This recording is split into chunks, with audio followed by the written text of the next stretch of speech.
How's it going, everybody, and welcome to Just Nobody's Podcast. I'm your host, Ryan. And I'm your host, Daniel. And today we're doing a podcast. Woo! If you're new to the channel, please hit the subscribe button and also hit the like button. It's the one with the thumbs up. If you don't mind hitting it, hit it. But if you don't want to, it's all good. Also, comment what you want us to talk about next week. As you're going to see throughout this video, we took your guys' suggestions from last week, and we're talking about it this week. So let's get into it. Did you see they're making a new Tarzan? What? They're making a new Tarzan movie. A live-action Tarzan? Like, or animated? I don't know. They said it's Sony, though. Sony's making a Tarzan movie. And they said they're totally reinventing the character for the 21st century. So it's like Tarzan today. They said they're like changing the character completely. Yeah, I don't know how I feel about that. I feel that's kind of weird. I feel like if it's a Disney movie, you gotta stay with Disney. Yeah. Don't be going off and... Especially because like the original music is Disney. So if they change the music... I doubt they're gonna have singing. You can't have Tarzan without the You'll Be in My Heart. There's definitely been other Tarzan movies, like after Tarzan, the animated one. I feel like other companies have made Tarzan movies, now that I think about it. Really? Yeah. And I don't think they're very good. Well, I don't remember them, so... Okay, so speaking of crazy things, we all know Squid Game Season 2. It wasn't only confirmed. We knew that it's been confirmed, but we saw some unreleased footage from Season 1 that actually is very important to the story, and it kind of foreshadows what's going to happen in Season 2. It was a pretty big piece of information, even though it didn't look like much. So if you didn't see it, I talked about this on TikTok about how there's a crazy theory about what's going on with the front man. So the unreleased footage shows us is that we see the front man walking into his apartment. He has two goldfish. He walks in, he starts pouring his goldfish in the goldfish bowl. And what's crazy is it's the same goldfish that we see dead in his apartment in episode 3 when his brother goes to the apartment. But what's interesting about this scene is when you see the front man, right? His hair's down. He looks kind of sad. And keep in mind, this is after the events of him winning Squid Game in 2015. So it's been a couple years after winning. You think after winning a couple $1 million, you're pretty happy. I mean, you're going to live your life pretty differently, right? You're going to probably buy a nicer house. You're not going to have some cheap apartment. You're going to really step up your life. It's not a couple million. It's like, what, 468 million or something like that? Yeah, so it's a lot of money. And as we see, the front man looks really sad. He doesn't have much of like a crazy, lavish life. And what's interesting about the goldfish, okay, when you see dead goldfish in movies, it actually symbolizes the loss of wealth. So with that being said, we can see the dead goldfish. We see the front man sad with his hair down, not really doing too well. So the theory is that he lost all the money from winning Squid Game, and he went to go try to go back to the games to work to get more money as the front man. And what's interesting too about his hair, right? So his hair was it's like down. Right. Whenever we see the front man in season 1, his hair is always up, well put together. Even when he's upset and sad, right? His hair is always still up. Yeah. And it's really bizarre. The director intentionally had him, have his hair down and just look really sad. I mean, as we know, there's a lot of symbolism in Squid Game. Oh, yeah. A lot of hidden symbols. Remember the whole, all the games on the wall thing? Right. There's a lot of crazy stuff like that. Yeah, and then for them to announce, okay, we don't have anything for Squid Game Season 2 yet, but I want to leave you guys with a gift of this unreleased clip from Season 1. Yeah. So obviously there's some meaning behind it. Otherwise, you wouldn't just show that. You know what I mean? Yeah. And I think the director said he wants Season 2 to kind of revolve around the front man, like his kind of story. Right. I mean, it's very interesting character. We all want to know how you go from winning the games and getting all that money, and all of a sudden now you are working for the games as the ringleader, the evil one. Yeah. So speaking of crazy stuff this week, Squid Game to Doom, all this stuff was going on, but there's also some really disturbing stuff, okay? You know me, I'm not very into scary movies, okay? And recently there's a movie, Smile, okay, if you haven't seen it. Oh, that movie looks crazy. Okay, let's just get this straight. Smile is scary, okay? I haven't seen it, but when a movie's really scary? When they're promotional ads, on TV and billboards, they can't even show actual footage from the movie. They're actually animating clips from, the movie to advertise it, to make it more ad-friendly, for YouTube, because their ads are so scary if they use the actual footage that they're using fake animated footage to say go watch Smile. Wait, what? They're animating it? There is trailers to promote the movie where it's hand drawn. Are you kidding me? Yeah, because I think the real footage is too scary. What? I'll be honest, when I went to go see, I can't remember which movie it was. I was sitting in the theater, and I remember when that trailer for Smile came on. You saw it, right? Have you seen it? I think. It's just a lady smiling. Yeah. And everyone's kind of smiling, and it's just so bizarre. So what Smile is doing, now that we talked about how, they're not even having true advertisements. They're having hand-drawn stuff. They're trying to think of ways, how can we promote our movie that's not too disturbing, but also showing that it's a scary movie. So what they're doing is they spent thousands of dollars, right? So they pay one of these actors. They have an actor go to a baseball game, and they get a seat near home plate. So whenever a batter's swinging, right? Yeah. They're always on TV because they position themselves in a seat where you're always seen on TV. Okay. So what they did was they hired an actor to go sit in this seat, wear a smile shirt, in the whole game. The actor is just smiling at the TV camera the whole game, What? standing up, just smiling at it. Are you kidding me? They're just standing there smiling the whole game, Yeah. not moving. Right. I mean, they're standing there still, and I think it became like an issue, if I'm not mistaken, and they had to stop wearing the smile shirt because, like, you know, MLB caught on, like, hey, that's kind of sketchy. You can't be promoting your movie like that. Yeah. But they still have people there, like, sitting and just smiling. Okay, that's actually really smart, but really freaky. It's smart because, look, we're all talking about it, Yeah. right? You see someone smiling, you're intrigued, like, what's going on? I mean, I don't know. I haven't seen the movie, but I can just imagine that it's really scary. Yeah. So maybe having someone just smiling is less scary and more like,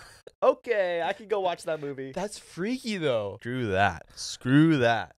Screw that. Seriously. I'm good. I ain't going to watch that movie. I mean, you got to be like, that's crazy. I know. Especially behind home plate, right? Every time a batter is batting, that person's on the screen. It's so funny. We also got invited to go watch The Barbarian. So, like, Disney and Fox, 20th Century Fox, invited us to go to The Barbarian premiere. And they said, like, hey, do you guys want to go? You know, we would love to record, like, your reaction, right? So they're going to have us sit in the theater with a GoPro watching us. And, like, for me, I can't do scary movies, but Daniel loves scary. You like I them. like it. I like it. Obviously, we're like, okay, you know, this is good. Like, obviously, we'd love to go. Yeah. And for me, I know I will scream and I will have a very hard time sitting there. Like, I know for a fact. Yeah. I know that my heart would be racing and I would not be able to sit comfortably, but I know it'd make great content, right? It So, would. like, people would love to probably see me screaming like a, you know, whatever word I would use to inject a scared little person.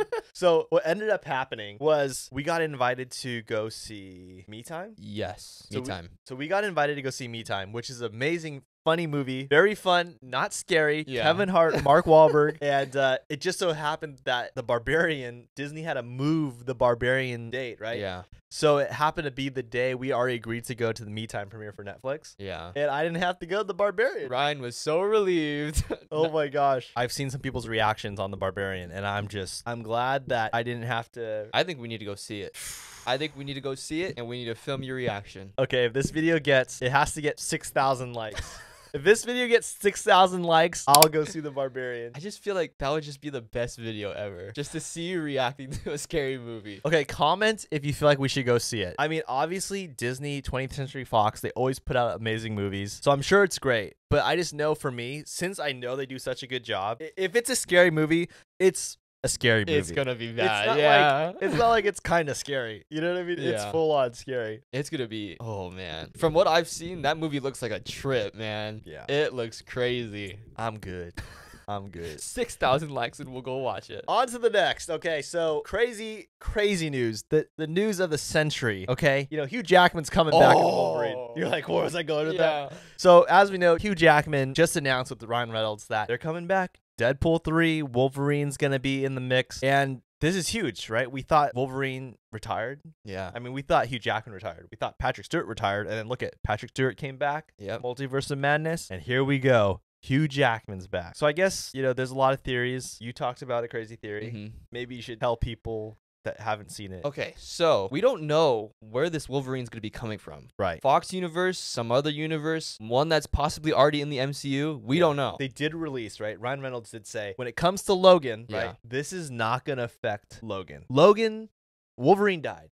He's not going to change that. Yeah. So if we look at all the things that Patrick Stewart and Hugh Jackman said, they said they're done after Logan. They're done. But Patrick Stewart came back in Multiverse of Madness because Kevin Feige figured out a way to bring him back without affecting Logan. If Patrick Stewart's from Earth 838 and he has the iconic gold chair, green suit, there's got to be X-Men there. For sure. So maybe Wolverine is already in the MCU just on Earth 838, and that's going to be the Wolverine we see. It makes a lot of sense, too, because Patrick Stewart's character from 838, he says a line that was also said in Days of Futures Past, which is in the Fox universe, showing that it could be that same Fox universe X-Men that's on 838. And we know if Patrick Stewart, Professor X, got his comic accurate costume, Wolverine might get the yellow, blue, and black. He'd be getting that suit back. I think that's what they're going to do, though. They need to bring his suit. Yeah, just to have justice to the character, right? All these years of I don't know how many years, like 27 years or 30 years of playing Wolverine to finally get that iconic blue and yellow black suit. I think it's just either they're going to have some kind of montage where they're going to be changing, right? Like through all the different suits and they're going to laugh at it. But I feel like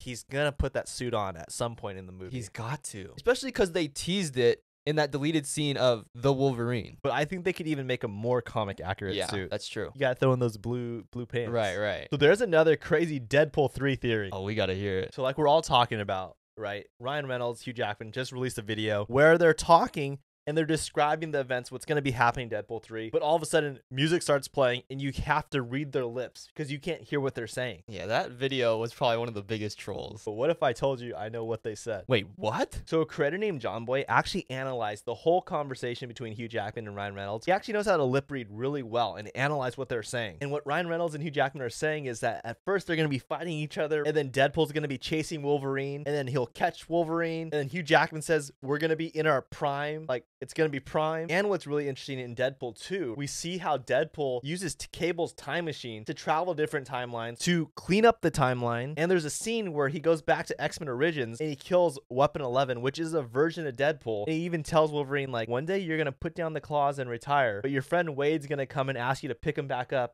and you need to say yes. And Wolverine says to him, oh, right. And what the scene does is it confirms that Deadpool can travel different timelines within the Fox universe. Okay, wait. I completely forgot about that scene. So since Deadpool can travel through time, right, and use these different timelines, that's how he's going to be able to get a younger Wolverine in the past. And that's why Hugh Jackman keeps talking about, like, being in our prime. Like, we're going to be in our prime because he's going to get a younger Wolverine in his prime. And it makes sense that Deadpool's going to be chasing him because he's going to be chasing him through time. Because the original Deadpool 3 script, when Fox owned it, it was actually supposed to be a Wolverine and Deadpool road trip movie where they go and try to destroy the Weapon X facility. And when it's all over, Deadpool can put Wolverine back in time in his correct timeline, and it won't affect the events of Logan. That story makes complete sense. And especially how there's, like, literally there's 3 different types of Wolverines within the timeline of Fox, right? We have X-Men Origins, where we see him get the adamantium. Then we see X-Men 1. He gets the adamantium. Little different situation. We have X-Men Apocalypse. All of a sudden, he's wearing boxers, and he has, like, a helmet on. Yeah. 3 different times. It is a little funky. Within the same universe. That is true. Multiple timelines within the same universe. So they could pull one of those out, take him. And it won't affect Logan. It won't. It makes total sense. Logan is supposed to be in its own timeline, too. Okay, so moving on from that, we've been talking about a little bit of social experiments. Yeah, I think it's really interesting. Okay, so do you know the experiment that proved if someone had real friends or if they had fake friends? This will be interesting. Yeah, so we all have that one friend that we know we could always rely on, but this put them all to the test. So what happened was there was a bunch of paid actors in this super sketchy building, and they just looked really messed up, and it just didn't look like the place to be. Okay. So in this building, they had a bunch of people call their best friends between 1 a.m. and 5 a.m., and they said, hey, you need to come help me. I owe $300 to these really bad people. You need to come save me and bring me $300. And you could see some of the best friends like reply like, okay, I'm on my way. Just send me your address. I'll come right now. But some of them are like, dude, I cannot help you. Like, you're on your own. You're done. I'm sure some of the friends are like, oh, sorry, I'm just really busy right now. I can't come help you. Yeah, and when the best friends that agree to do it arrive at the building, they get super scared because they see all the paid actors. And the paid actors are literally just beating each other up. And all the friends have to walk through them. And you could see some of the friends back out of the deal last minute. So they make it that far and they decide to back out. Yeah, but for the people that actually follow through, you could actually see them walk through. They have to go in an elevator. And then once they get to the top, the guys ask them, hey, do you have the money? And they whip out $300 and then they drop the curtains and everybody just starts cheering for them. This is actually a really good test to see who, like, your real friends are. Yeah, I mean, it's pretty freaky. Yeah, I just don't really feel it's very fair, though, because it's, like, pretty intense. Yeah. Because you might be thinking, like, oh, no, I better get out of here and call the police and then help my friend. Right. Because then you think, if I go in there by myself, I'm dead. Well, yeah, you might think, too, like, if you go in there, you might become held captive, too. Yeah. So you might as well call the police and get some help. Right. But good for those people that went in there and helped their friends. Yeah, good for true friendship. Yeah. Because that building looks sketchy. Dang.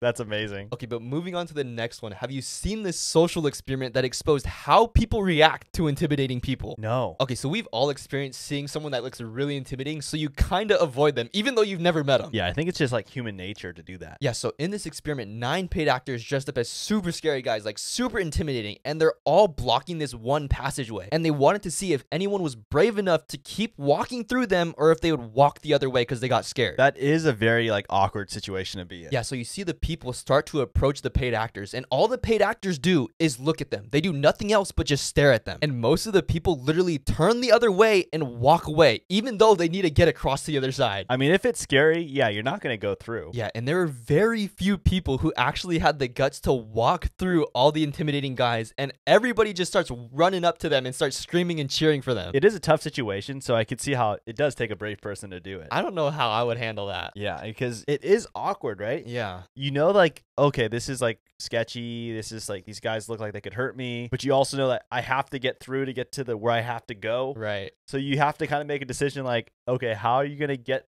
to where you need to go, but also not get beat up and killed? Yeah.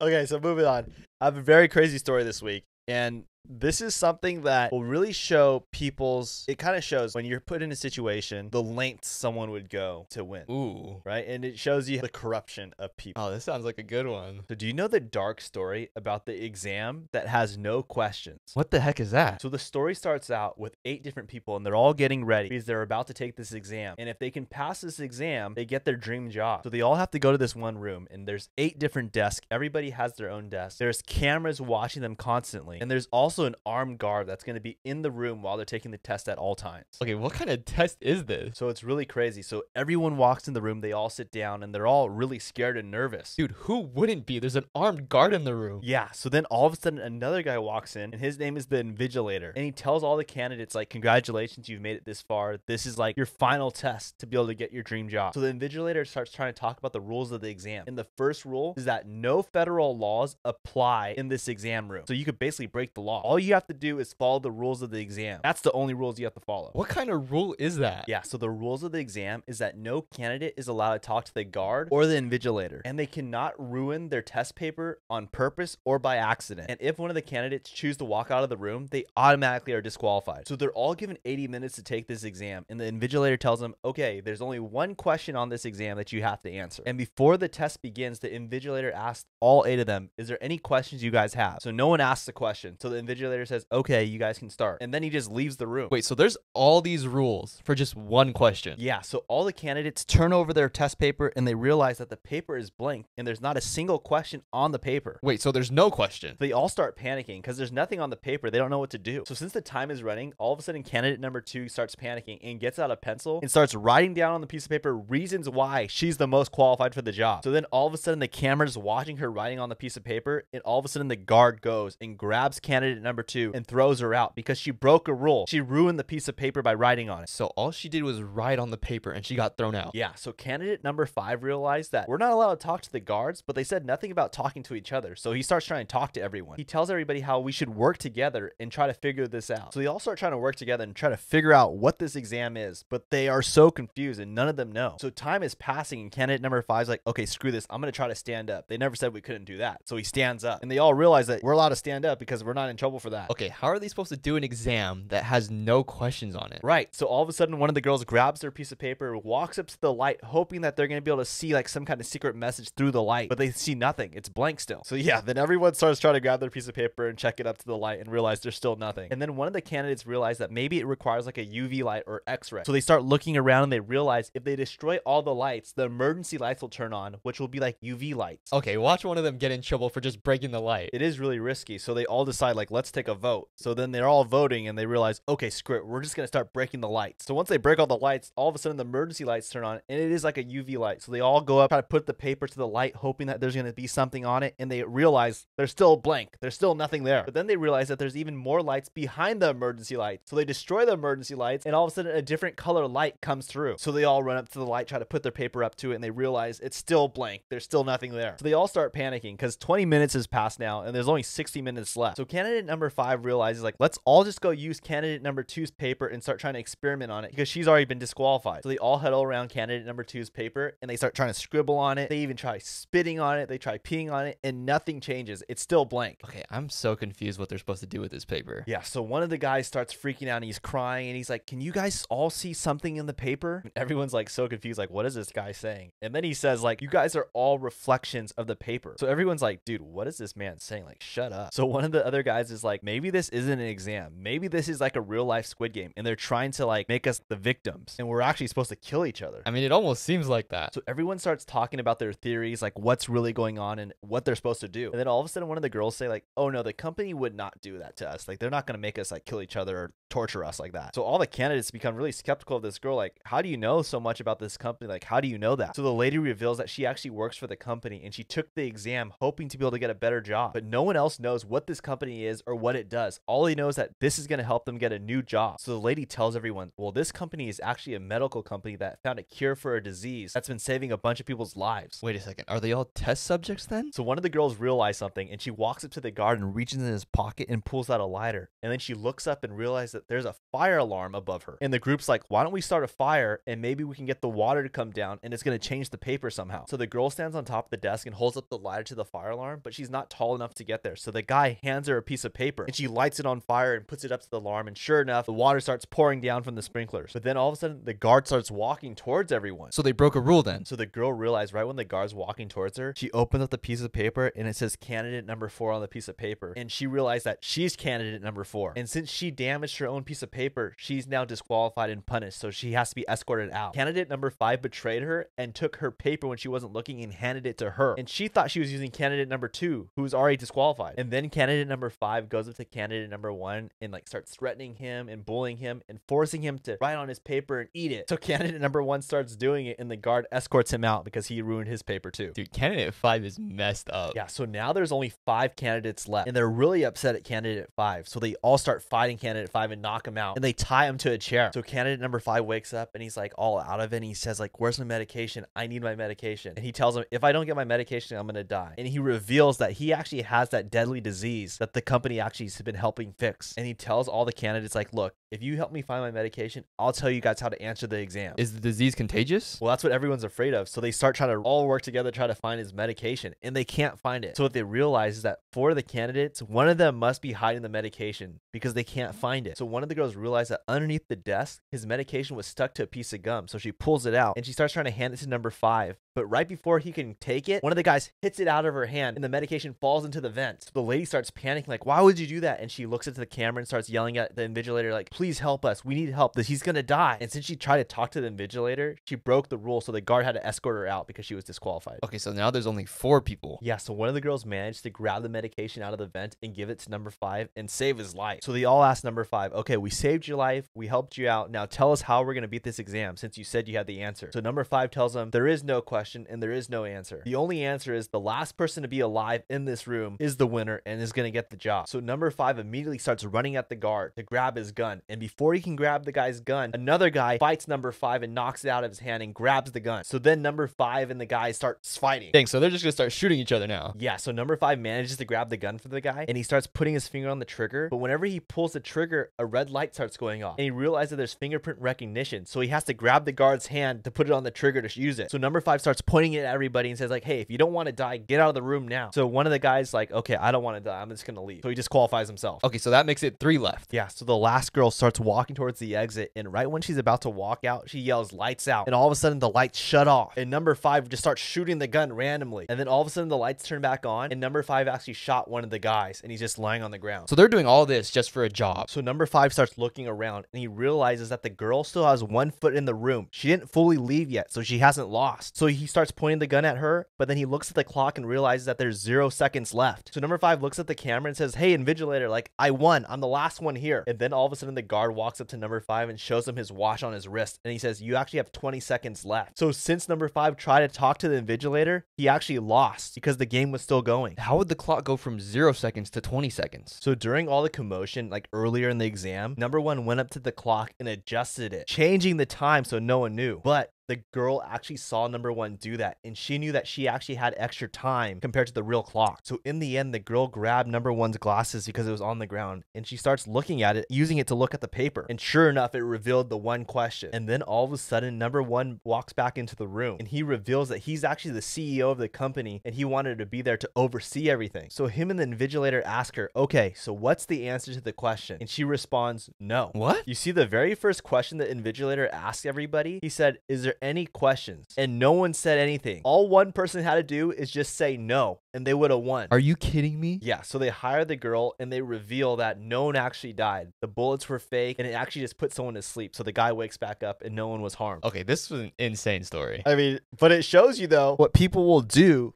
for things that they really want, right? To get ahead in life. Yeah. And it's scary. It is scary because people will just turn on people. Yeah. I mean, look at all the little sly things that number 5 did. Even like how they didn't want to help number 5 with his medication, right? Yeah. It just shows you the nasty side of people. Oh, that's so crazy. Oh, speaking of movies, did you hear how the cast of Wizard of Oz actually was poisoned? What? So you know the Wizard of Oz, right? It came out in 1939 and it was a huge movie. And it was really big for the actors, right, to have this opportunity. But what if I told you it was like the worst thing for their health? What was so bad about it? So during this scene in the movie where the whole cast is together, all of a sudden snow starts falling down from the sky. And it's a movie, right? So it's fake snow. But this fake snow is getting all over their face, all over their skin. I mean, they're breathing this snow in. But this fake snow was actually asbestos. And asbestos is very lethal and deadly and cause like a bunch of lung disease and can kill you. And at the time, asbestos was the best material to use for fake snow in movies. And back in 1939, people didn't know how dangerous asbestos was. They didn't think anything of it. So they were literally dropping poison on them. Yeah, and get this, even their costumes were made of asbestos. Like the scarecrow, his stuffing inside was all asbestos. The witch's broom was made of asbestos. And the actor who played the Tin Man, his son Jack Haley Jr., actually died of a respiratory failure. Dude, that's scary. It's sad because maybe his dad like walked into his house like and was shedding the asbestos, you know? Yeah. And like killed him. Oh my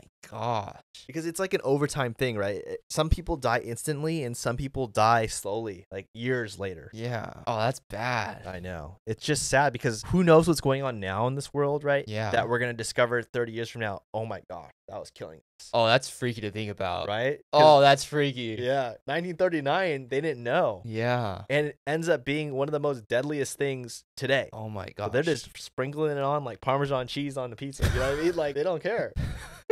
I mean, wasn't asbestos in like house paint? Yeah, I mean that's the whole thing, right? Didn't we talk about how the paint, like the lead and asbestos, like it could have killed Ellie and stuff? Asbestos was in some toys too. Speaking of toys, we got some big news, okay? There's some crazy stuff that was just released today that I think needs to be talked about because it's going to change your life. It'll change your life. It'll change your life. Oh gosh. Did you hear how the creator of Uno, the card game, has actually changed the rules of the game? What did they change? So you know when you get a draw 2 card and you put it down and then the next person puts down a draw 2 card and then the third person has to draw 4 cards. So they just changed the ruling on that. What do you mean they changed the rules? So now when you put down a draw 2 card, the next person cannot put down a draw 2 card. They just have to take 2 new cards from the deck. Okay, that rule sounds lame. Yeah, so the new rule is when someone puts down a draw 2 card, the next person can put down a skip card as long as it's the same color as the draw 2 card, and then the next person has to draw 2 cards. Dude, how are they going to change the rules like 20 years later? Could you imagine if it's like a Mandela effect? Like, this is the rules now, but it was always the rules before. Don't even start that. Oh my gosh. I mean, this change was made in August. So I don't know, like the video game version, like if it's going to be that way, but this is just the new rules for the card game. But why would they change the rules all of a sudden? There's no point. I know, it's crazy. Everybody knows how to play a certain way. Why change that? Could you imagine having a game for like forever, right? Like, can you imagine the creator of chess be like, you know what? You can no longer move your pawn like straight. You have to move it diagonal. Like, how weird is that? Right. It doesn't make sense. And Uno is such a successful game. Why would you just change it? I have no idea. I think it's really weird. Okay, so speaking of crazy news, did you see what happened to the guy that only ate McDonald's for 6 months straight? That cannot be good for you. Okay, so everybody loves McDonald's. It's kind of like a guilty pleasure because people think it's so unhealthy. So a science teacher that weighed 280 pounds ate only things that were off of the McDonald's menu for 6 months straight. So he ate like cheeseburgers, Big Macs, everything off the menu, and that's it. So he would eat 2,000 calories of McDonald's every day, and every day he would go for a 45-minute walk. Okay, I don't think the walk's gonna do much help. Okay, but what's crazy is after the 6 months of only eating McDonald's was over, he found that he actually lost 56 pounds, so now he only weighs 224, and he lost 21 inches in his waist. There is no way that's possible. Yeah, so since he only ate 2,000 calories a day and walked for 45 minutes each day, he actually lost weight because he stuck to his routine for 6 months straight. Well, I'm glad to see that there is some miracle stories with McDonald's eating. But it's crazy, right? He lost 56 pounds only eating McDonald's. I know, but then you watch like Super Size Me, and the guy's like dying from McDonald's, you know? Yeah. So maybe it's just as long as you eat less than 2,000 calories from McDonald's, like it's definitely better for you Right. than if you're gonna eat like as many calories as you want from McDonald's. But to go from 280 to 224 in 6 months just eating McDonald's, losing 21 inches off the waist. That's insane. Yeah, it's nuts. I cannot fathom someone going to McDonald's every day, eating that for all their meals, and then losing weight. Yeah. I think it's even proven like it's not healthy for you. Oh, yeah. I think McDonald's doesn't even advertise anymore that it's like good for you. Right. They just try to like, if you know, it tastes good. It tastes good. You get a free Happy Meal toy. We got the McRib. So moving on to the next crazy story. Do you know the astronaut that said he saw aliens in space? What? So astronaut Gordon Cooper was the last American to go to space alone, and he orbited the Earth 22 times. But on his journey, he said that he saw a green flashing spaceship flying towards his ship, and he said it looked like a saucer. So he's saying he saw a UFO. That's what he's trying to say. Yeah, and obviously everybody didn't believe him because how would there be a UFO flying with him in space? But what's crazy is in Australia, the satellite was actually picking up Gordon's ship, but it was also picking up another ship that they couldn't identify. So something was up there with him. So he wasn't lying. Yeah, and Gordon said that he's been living with this secret for so many years, and there's so many things on the radar that aren't identified, and we'll never know what it actually is because it won't be released to the public. It is scary to think about how there could be UFOs. Yeah, I mean, I don't even like thinking about like there could be other life out there other than us. Yeah, because it's like the fear of the unknown. You don't know what they're capable of, what their intentions are, Yeah. or what they can do, right? Yeah. Okay, so this part of the podcast is where Leia comes in and tells a real life story about two people, and we have to figure out who's right and who's wrong. So here comes Leia. Woo, Leia. Whose side are you on? All right, whose side are you on? My ex-best friend says I caused her boyfriend to cheat. Ooh. I, 24 female, have been friends with Bianca, 25 female, since middle school. Obviously, over time as we grew up, we started to separate due to outgrowing interests and new ones forming, but we still hung out and talked a lot. She left to college in another state. I stayed in our hometown. Again, we still talked either on the phone or texting each other. This is where the problem starts, though. Ever since she moved to Texas, she has had many boyfriends. I have no issues with her dating. That's her business, not mine. It started to bug me when she would come to me about her issues with these guys. They always cheated or dumped her, but it was always a breakup constantly, then getting back together. I have voiced my opinion about these guys not being good for her because she has a bachelor's degree, owns an apartment, a car, 2 jobs, but the guys she's dated barely has a job or has trouble keeping a job. When I tell her I believe these guys aren't right for her, she will get defensive, telling me, "You don't know what it's like being in love." I just leave it at that, won't argue with her because I don't want to argue with her. It's her life at the end of the day. I have never met any of her boyfriends, side note. We ended up going no contact last year because she got back with her ex, whom started working in a strip club, and she saw nothing wrong with it. He ended up cheating before causing the first time to break up. She told me he believes I'm an obstacle and we couldn't talk anymore. It hurt me a lot because she actually believed him. She actually cut me off and listened to that guy. She has recently reached out to me 3 days ago to tell me she is engaged. I told her congratulations and wish her nothing but the best. She then tells me we won't be friends anymore.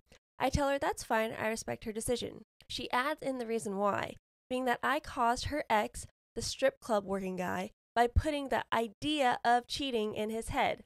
I was like, seriously? When? I have never talked to him, never even met the guy. How did I do that? She told me he heard me when we were talking. Parentheses, she had me on speakerphone when I told her he might cheat again. So apparently me saying that made him cheat on her again. I told her he cheated because he wanted to. I got so upset because why are we even talking about the ex? You're newly engaged. It doesn't matter anymore. And she called me the C word and hung up. I'm open to the outside perspective if I'm wrong or if I was right. I just needed another opinion. Thank you. Am I wrong? Whose side are you on? Oh my gosh. So the friend is accusing her of making her ex-boyfriend cheat on her. Yeah, the guy who worked at the strip club. But that's not the same guy that she's newly engaged to. But she's trying to say like it's the writer's fault Yeah. for planting the seed in his head to cheat. The girl had the writer on speakerphone, right? And so the boyfriend was like, "Oh, I heard you guys." So she's basically telling me that I could cheat. This is maybe the easiest one to solve. Well, the writer is right. Yeah. Can you Is her name believe Bianca, the loser? that? Yeah. Bianca, you suck. All right, get up. What? Stop blaming your friend. You're crazy. Yeah, I think it's really sad because obviously she's still very triggered from like that experience that she had with the girl. But it's like, you're newlywed. No. Stop making excuses for her. We'll move on really quick and we'll just say, Bianca, you're wrong. Get a life. Do better. And you're wrong. Sorry to say. It's just that easy. Happy wedding. Have a good life. Good times ahead for you, Bianca. On that note, thank you, Leia. Comment who you feel is right and who's wrong. Let's see who's Team Bianca out there. Bianca is crazy. Yeah, I heard that one. Didn't sound too good. Well, guys, if you made it this far in the podcast, thank you so much. And please hit the subscribe button if you're not subscribed already. It really helps out the channel. And also hit the like button because that also helps out the channel a lot. And please comment what you want us to talk about next week. As you guys saw throughout this video, we took your guys' suggestions from last week and we talked about it this week. So we'll see you guys next Saturday on Apple Podcasts, Spotify, and YouTube. And we'll see you guys tomorrow on TikTok. See you on the TikTok. God bless you guys. See ya. Love ya.